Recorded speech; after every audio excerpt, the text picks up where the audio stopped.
사마리아 수가성에서 예수님께서 의도적으로 만나 주셨던 여인, 그 여인은 예수님과의 만남과 대화를 통하여서 놀랍게 변화가 되었습니다.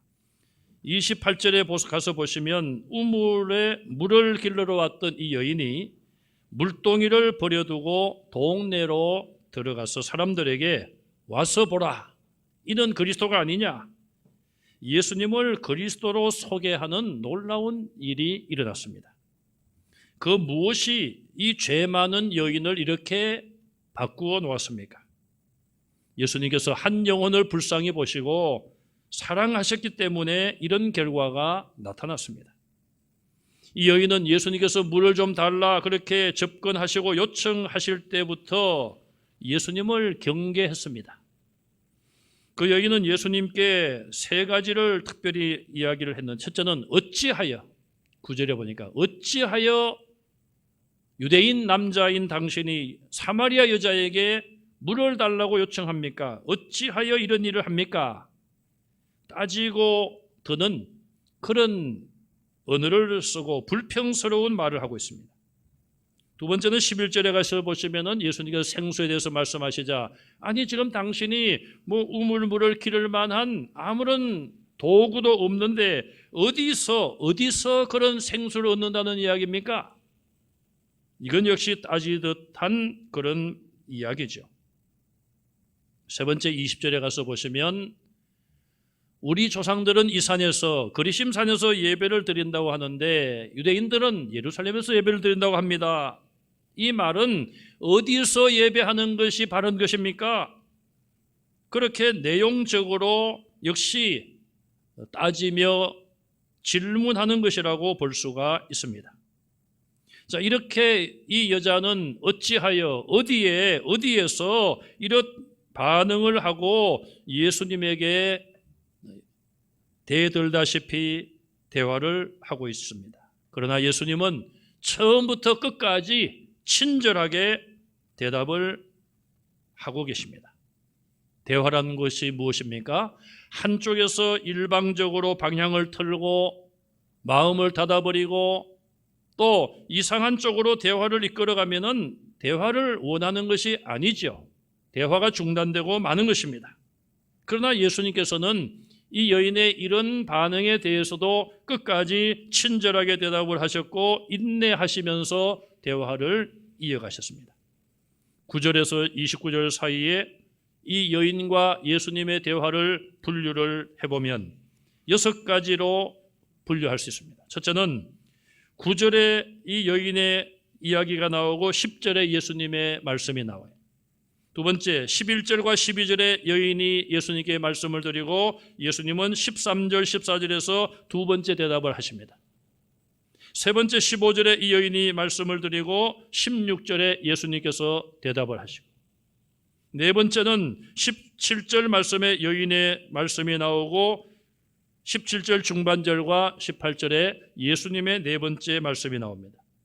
다섯 번째는 19절에 여인의 말씀이 19절 20절에 나오고 예수님은 21절에서 24절까지 말씀을 하십니다. 마지막으로 25절에 이 여인이 말씀을 드리고 26절에 예수님께서 6번째로 말씀을 하십니다. 여인이 6번 예수님에게 말씀을 하셨고 예수님은 6번 끝까지 친절하게 인내하시면서 말씀을 해 주셨습니다. 그 결과는 무엇입니까? 28절 이하에 보면 이 여인은 예수님과 6번에 걸친 대화를 주고받은 이후에 마지막 7번째, 이 여인의 7번째 말은 예수님에게 드린 말씀이 아니라 자기가 살고 있는 동네로 달려가서 동네 사람들에게 7번째 이야기를 하고 있습니다. 바로 그것은 와서 보라, 이 사람이 그리스도다. 이 사람이 내가 만났고 내가 대화를 해보니 이 사람이 그리스도가 분명한 것 같다. 그렇게 사람들에게 증거를 하고 있는 것입니다. 6번의 긴 대화를 주고받은 이후에 결론적인 7번째 이 여인의 말은 성경의 7이라는 숫자는 묘하게도 완전수를 의미하고 있는데, 이 여인의 일곱 번째 완전한 그 말은 입을 열어 자기가 만난 이분이 예수님이 그리스도라는 것을 사람들에게 증거하고 있는 것입니다. 복음을 전하는 전도자들에게는 예수님의 이러한 마음과 대화법이 꼭 필요합니다. 수가 동네라는 데서 가장 문제가 많았던 사람이요, 과거가 복잡했던 여인, 다시 말하면, 쉽게 말하면 죄가 많은 이 여인, 예수님은 많은 사람 가운데 그 여인을 사랑하셨고 불쌍히 여기셨습니다. 그리고 그녀와의 긴 대화를 사랑으로 이어가셨고 결국은 아름다운 열매를 얻으셨습니다. 그 영혼을 구원하셨을 뿐 아니라 그 여인이 나가서 많은 사람들에게 예수님을 그리스도로 증거하게 하는 복음의 일꾼으로 만드신 것입니다. 사람들은 다른 사람을 볼 때에 외모로 조건을 보고 평가를 합니다. 저 사람은 이래서 교회 안 나올 거야. 저 사람은 저래서 교회 안 나오면 좋겠어. 이런저런 이유로 사람들에 대하여 평가를 하고 전도의 대상을 삼을 때조차도 우리 스스로 평가할 때가 있지 않습니까? 여러분, 조금 아픈 사람과 많이 아픈 사람, 누가 병원의 응급실로 가야 합니까? 병세가 약한 사람과 병세가 심한 사람 중에 누가 수술이 필요하고 빠른 치료가 필요한 것입니까? 이사야 61장 1절 이하에 보면은 여호와께서 기름을 부으신 그런 메시아가 오면, 메시아가 복음을 전하고 복음을 받는 대상이 누구인가? 첫째는 가난한 자요, 둘째는 마음이 상한 자요, 셋째는 포로된 자요, 네 번째 갇힌 자, 다섯 번째 슬퍼하는 자, 여섯 번째 근심하는 자라고 말씀을 하고 있습니다. 이런 자들에게 아름다운 복음이 메시아를 통하여 전파될 것을 예언했습니다. 바로 예수님께서 오늘 본문에서 이 사마리아 성 수가성의 이 여인에게 복음을 전한다는 말씀이 결국 이사야서 61장에 예언된 말씀의 성취인 것입니다. 예수님은 수가성에서 가장 지위가 높았던 사람, 가장 부자, 가장 권력이 높은 사람, 가장 공부를 많이 한 사람, 사람들로부터 존경과 신망을 받던 그런 사람을 만나 전도한 것이 아니었습니다. 가장 문제가 많고 가장 인생을 복잡하게 살아왔던, 지금 역시도 가장 힘들게 살아가는 바로 그 여인을 예수님은 가장 먼저 만나셨고, 아니 그 여인을 통하여서 사마리아 성을 복음화하는데 계획을 세우셨고 그것을 실천하셨고 아름다운 열매를 거두게 되셨습니다. 이런 예수님의 마음을 품으시고 예수님의 대화법을 배워서 복음을 전하고 열매 맺는 성도들이 되시기를 간절히 바랍니다. 우리는 다 이런 과정을 통하여 지금까지 믿음의 길을 걸어왔습니다. 누군가 우리에게 와서 복음을 전해주었고 복음을 들을 때에 하나님이 우리에게 믿음을 주셨습니다. 우리가 믿음으로 말미암아 구원의 길을 가고 있는 것이 아니겠습니까? 누군가는 우리에게 와서 복음을 전했습니다. 지금도 우리 주변에 누군가 와서 자기에게 복음을 전해주기를 기다리는 심령들, 그들의 영혼들을 사랑하는 저와 여러분들이 되시기를 간절히 바랍니다. 그 다음에 사마리아 여자의 결단과 변화에 대해서 보겠습니다. 이 사마리아 이 여성은 예수님이 그리스도이심을 믿게 되었습니다. 이 사마리아 여인은 예수님께서 자기 남편을 불러오라 그렇게 말씀을 하셨고, 내가 남편이 없습니다 말하자 예수님께서 남편 5이 있었지만 지금 있는 남자도 너의 남편이 아니므로 내 말이 참되도다. 그 말씀을 하시자 깜짝 놀랐습니다. 그래서 당신은 선지자이십니까? 예수님을 선지자, 보통 사람이 아닌 선지자로 생각하고 있었던 것이죠. 자기가 살아온 모든 삶의 발걸음을 알고 계시는 분이시죠. 그런데 26절에서는 예수님께서 네가 말하는 내가 바로 메시아다, 내가 그다, 네가 말하고 있는 메시아가 바로 나다, 이렇게 말씀을 하신 이후에 이 여인은 그 순간부터 예수님을 그리스도로 믿었습니다. 지금 이 본문의 상황을 보면 아직은 예수님의 공생의 초기였습니다. 그러므로 예수님을 따르던 제자들조차도 예수님이 메시아라는 확실한 믿음이 없었습니다. 또 예수님조차도 제자들에게 내가 메시아다 그렇게 드러내고 말씀하시지 않았어요. 세례 요한이 사람들에게, 자기 제자들에게 예수님을 그리스도라고 소개를 했을 뿐이죠. 예수님의 제자들조차도 예수님이 그리스도인가 확실한 믿음이 없는 그런 상황 속에서 이 이방 여인, 사마리아 여인이 예수님을 그리스도라고 믿게 된 것이죠. 얼마나 놀라운 일인지 모릅니다. 그 다음에 이 여인은 예수님이 그리스도라는 사실을 사람들에게 전파했습니다. 28절에 물동이를 거기다 두고 동네로 들어갔어요. 아마도 달려갔을 것입니다. 지금 이 여인은 자기가 무엇을 하러 왔는지조차도 다 잊어버리게 되었어요. 더 중요한 일, 더 놀라운 일을 그가 발견하게 되었고, 자기가 발견한 그 놀라운 사실을 사람들에게 알려야 한다는 사명감을 가지고 동네로 들어갔습니다.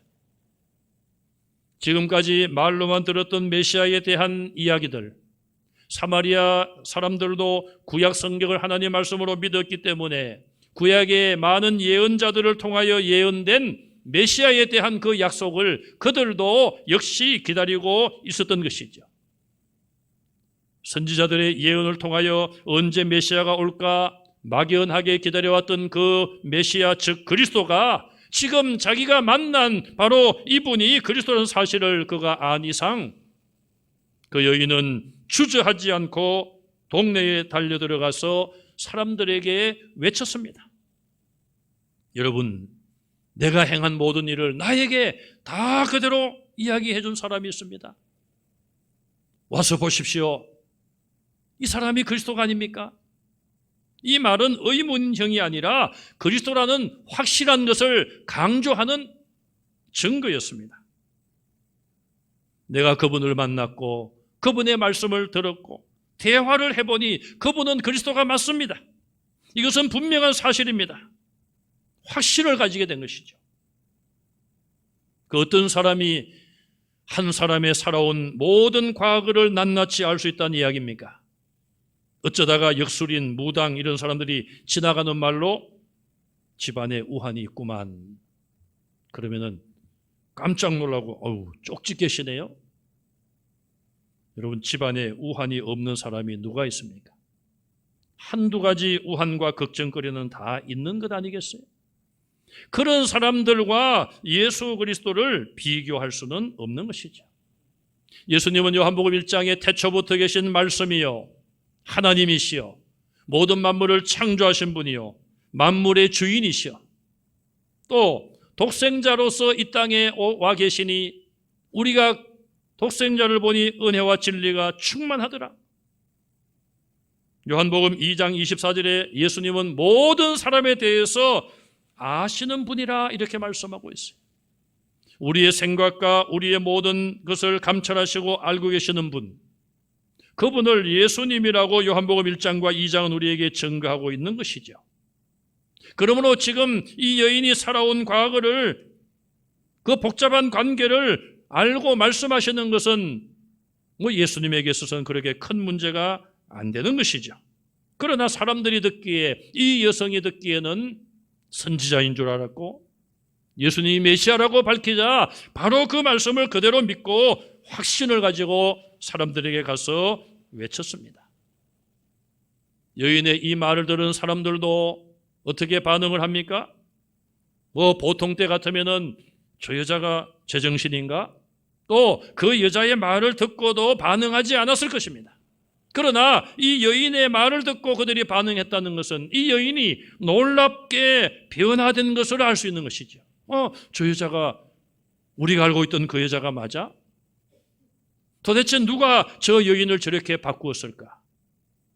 그런 놀라운 역사들, 다시 말하면 복음을 전하고 들을 때에 성령의 그런 변화시키는 역사들이 있는 것이죠. 로마서 10장 17절에 믿음은 들음에서 나며 들음은 그리스도의 말씀으로 말미암는도다. 이 여인은 지금 예수님의 말씀을 들었습니다. 말씀을 듣는 과정 속에 믿음이 생겨난 것이죠. 믿음은 또한 하나님의 말씀이에요. 성령님의 역사는 오늘도 말씀 통하여서 우리에게 역사하심을 믿으시기 바랍니다. 여러분들이 말씀을 읽고 말씀을 듣고 말씀을 묵상할 때에 성령님께서 함께 하심으로 우리에게 깨달음을 주시고 결단케 하시고 하나님의 말씀대로 살아가게 하는 능력을 우리에게 베풀어 주시며 우리의 옛사람을 벗어버리고 좀 더 나은 믿음의 사람으로 새 사람으로 나아가도록 성령께서 우리에게 함께 하심을 믿으시기 바랍니다. 로마서 10장 10절에 사람이 마음으로 믿어 의에 이르고 입으로 시인하여 구원에 이른다고 말씀했습니다. 이 여인은 허물과 죄로 많았던 과거를 가지고 있었던 여인입니다. 우물에 물을 길러 올 때도 친구 하나 없이 외롭게 왔던 여인입니다. 동네 사람들조차도 이 여인을 가까이 하지 않았을 것이고 그녀도 스스로 이웃에게 가까이 갈 수가 없었던 것이죠. 그러나 이제 이 여인의 삶을 완전히 바꾸어 놓는 일생일대의 가장 큰 사건이 나타난 것이죠. 바로 예수 그리스도를 만난 것입니다. 예수님이 이 여인을 만나 주신 것이고 이 여인의 삶 속에 들어오신 것입니다. 이제 이 여인은 마음으로 예수님을 그리스도로 믿음으로 인하여 지나간 모든 부끄러운 죄를 사함받을 길이 열린 것이죠. 그리고 입으로 예수님을 그리스도라고 시인하고 고백함으로 인하여 이제 그는 구원의 은총을 받게 된 것입니다. 로마서 10장 13절 이하에 누구든지 주의 이름을 부르는 자는 구원을 받으리라. 그런즉 그들이 믿지 아니하는 이를 어찌 부르리요? 듣지도 못한 이를 어찌 믿으리요? 전파하는 자가 없이 어찌 들으리요? 보내심을 받지 아니하였으면 어찌 전파하리요? 전도와 선교의 과정을 우리에게 분명히 말씀하고 있습니다. 복음을 전하기 위해서는 우리가 보내심을 받아야 하는 것입니다. 또 보내심을 받았다면 가서 복음을 전해야 하는 것이죠. 입을 열어 전하는 것입니다. 전할 때에 듣는 사람들이 있게 되는 것이고 들을 때에 다 믿는 것이 아니라 듣는 자들 중에 믿는 자가 생기는 것이고 믿을 때에 구원이 임하게 되는 것입니다. 믿고 구원을 받은 자는 또 이 여인처럼 가서 다른 사람에게 복음을 전하는 것입니다. 이 여인이 동네에 가서 말을 하자 사마리아 성에 사는 많은 사람들이 예수님께로 와서 예수님을 믿게 되었다. 이렇게 30절에 기록을 합니다. 예수님께로 온 자들은 41절에 예수님의 말씀을 또한 듣게 되었습니다. 그리고 더욱 많은 사람들이 예수님을 믿게 되었습니다. 이 여인은 예수님을 만난 그날 예수님을 구주로 믿고 담대하게 나아가서 그가 만난 그리스도를 사람들에게 외치며 전했습니다.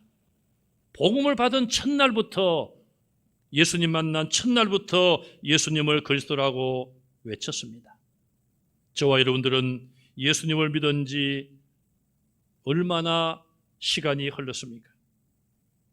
내가 개인적으로 전도해 본 적이 얼마인가? 나의 전도를 통하여서 예수 믿게 된 사람들이 얼마입니까? 저는 그런 생각을 해봅니다. 천국에 가면 전도한 분들이 상을 제일 많이 받을 것이다. 그런 생각을 해요. 이 땅에 있을 때도 어떤 교회들은 옛날에 보니까 꽤 큰 상품을 내걸고 대형 TV, 금열돈 그렇게 전도왕에게 상을 주는 교회도 없지 않아 있었습니다. 저희 교회는 그렇게까지는 못했습니다만은, 그러나 그런 것들이 무슨 전도에 대한 보상이 되겠습니까? 전도에 대한 보상, 전도에 대한 상은 하나님 나라에서 받으실 줄 믿으시기 바랍니다. 천국에 가면 우리가 다 예수 믿음으로 구원은 얻겠지만 상급은 다르다는 것을 알아야 됩니다. 왜? 하나님은 공의의 하나님이십니다. 이 땅에서 우리가 하나님 어떻게 섬겼느냐, 거기에 따른 상급이 반드시 하나님 나라에서 주어질 것입니다.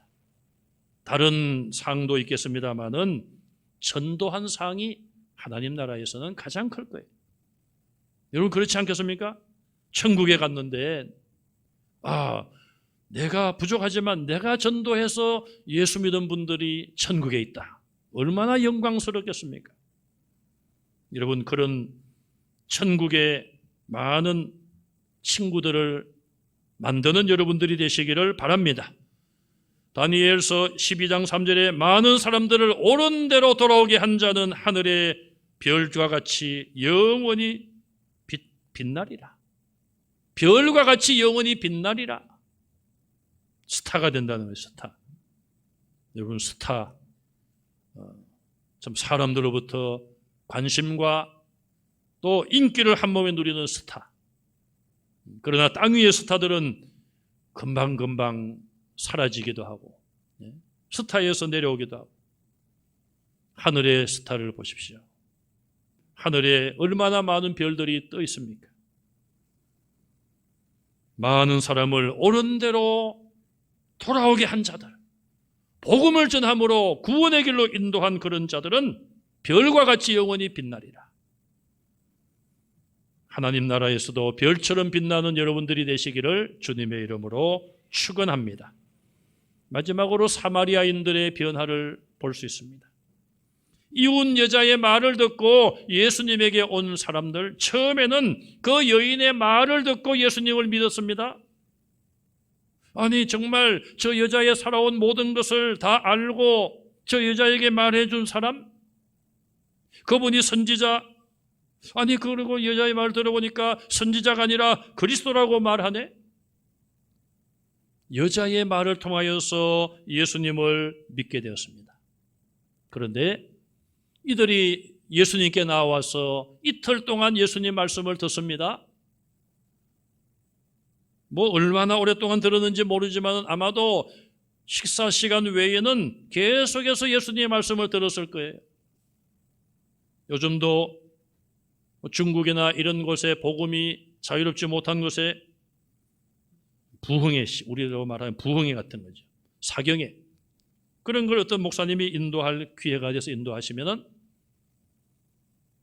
식사 시간 외에는 계속해서 말씀을 전해달라고 요청을 한다는 거예요. 목이 쉴 정도로. 왜? 복음을 들을, 하나님의 말씀을 들을 만한 그런 기회가 없기 때문에, 별로 없기 때문에. 기회가 주어졌을 때에 며칠 동안 식사 시간, 잠자는 시간 외에는 계속해서 말씀을 들려달라고 요청한다는 거예요. 또 어떤 곳에서는 찬송가나 이런 것도 자유롭지 못한 곳에서는 찬송가를 한 장을 4절, 5절 되는 걸 다 외워가지고 똑같은 찬송을 4번, 5번 계속 부른다는 거예요. 예수님을 만나고 이틀 동안 주여 당신이 그리스도이시라면 우리에게 말씀해 주십시오. 이틀 동안 예수님의 말씀을 집중적으로 들었습니다. 그리고 난 이후에 이분들은 어떻게 변화가 됩니까? 그 여인에게 이야기를 합니다. 우리가 당신의 말을 듣고 예수님을 믿는 것이 아니라 우리가 참으로 친히 우리가 직접 예수님의 말씀을 듣고 들어보니 정말 이분이 세상을 구원할 구주이시구나. 그렇게 우리가 믿게 되었다 고백을 합니다. 신앙 간증이 우리에게 도움이 될 수가 있어요. 하나님께서 저분을 통해서 저렇게 역사하셨구나. 나도 저런 열정을 가지고 나도 믿어보면 좋겠다. 도전도 되고 도움이 될 수 있어요. 그러나 그것이 절대적으로 나를 변화시켜 줄 수는 없는 것입니다. 이 사마리아 사람들처럼 처음에는 사마리아 이 이웃 여성의 말을 듣고 예수님에게 왔지만 예수님을 직접 만나고 직접 말씀을 듣고 이제 그들의 마음속에 예수님을 세상을 구원할 구주라는 것을 믿게 된 것이죠. 말씀을 들을 때에 우리도 마음의 문을 열어야 됩니다. 겸손하게 하나님 말씀하여 주옵소서 내가 듣겠나이다. 겸손한 마음으로 사모하는 마음으로 마음의 문을 열고 들어야 됩니다. 그리고 마음으로 믿음으로 그 말씀을 받아야 되며 내가 확신하고 나아가서 내가 확신한 것을 전해야 됩니다. 그렇게 할 때에 성령님이 역사하심을 믿으시기 바랍니다. 123년 전에 이 땅에 리드 선교사님이 이곳에 오셔서 어른들과 아이들에게 세례를 베풀었습니다. 5일장이 설 때마다 문산포의 시장에서 선교사님 일행이 그때마다 와서 인근 주변에서 시장에 장을 보러 왔던 많은 분들에게 복음을 담대하게 전했습니다. 그분들이 복음을 전할 때에 듣는 사람들이 있었고 듣는 사람들 중에 성령의 역사하심으로 믿는 자가 생겼고 믿음으로 구원을 얻게 된 것입니다. 오늘 저와 여러분들이 그 구원의 반열에 이어서 가고 있는 것입니다. 사람들이 생각할 때 놀라운 이런 역사와 변화들, 어떻게 이 사마리아 여인 한 사람을 통하여서 그 성의 많은 사람들이 구원을 받게 되었을까? 그것은 바로 예수 그리스도의 인내하심과 또 한 영혼을 사랑하는 그 마음과 성령님의 역사가 있었다는 것이죠. 저와 여러분들도 예수님의 이런 사랑의 마음을 품고 또 친절과 인내의 마음으로 주의 복음을 전할 때에 성령 하나님께서 역사하심으로 반드시 전도의 열매를 맺게 하실 줄로 믿습니다. 지금 한국교회는 여러 가지 어려움에 처해 있습니다. 코로나19가 오기 전에도 한국교회에 벌써 위기가 왔다고 우리가 걱정을 해왔습니다. 코로나19 바이러스 때문에 개척교회들과 많은 작은 규모의 교회들이 극심한 어려움을 겪고 있습니다. 이 코로나가 지나고 나면 과연 한국교회는 이전처럼 회복될까? 많은 염려를 하고 있습니다. 그러나 우리는 그런 염려에 붙잡혀 있을 것이 아니라 예수님의 마음을 품고 성령님의 역사하심을 믿고 내가 마음으로 믿는 이 신앙과 이 예수님과의 만남과 이 뜨거운 이 체험을 다른 사람들에게 입을 열어 외치고 전함으로 성령의 역사가 일어남으로 다시 한번 한국교회 부흥의 불길이 여러분 심령의 영혼을 사랑하는 불길이 일어나시기를 주님의 이름으로 축원합니다.